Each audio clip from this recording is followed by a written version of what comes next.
Manipulation attacks are, by and large, carried out by fake accounts. Fake accounts are social media personas that are designed to look like real people. In a traditional sense, bots are accounts that are automated in some way. Some fake accounts are automated, but many are actually controlled by real people. So fake accounts can be created and run by troll factories, social media marketing companies, political activists, scammers, or even members of the general public. So many fake accounts engage in trolling.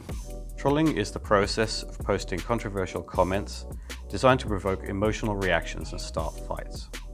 Trolling is a highly efficient way to spread rumors and disinformation, alter public opinion, and disrupt meaningful conversation. Trolls often comment on high-profile content on social media. Such comments are designed to fish for angry responses and thus increase engagement for the troll account, propagate the viewpoints the troll wishes to further, or derail otherwise fruitful conversation.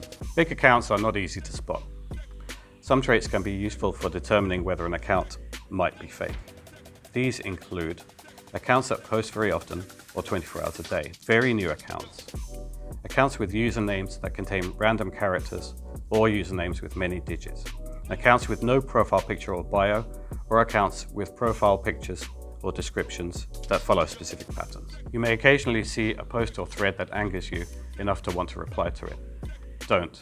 You'll only give the troll engagement and thus visibility, which is what they want. Due to the nature of their aggressive conversational style, it is impossible to win an argument with a troll, and hence the only smart move is not to play. Blocking troll accounts is also highly recommended.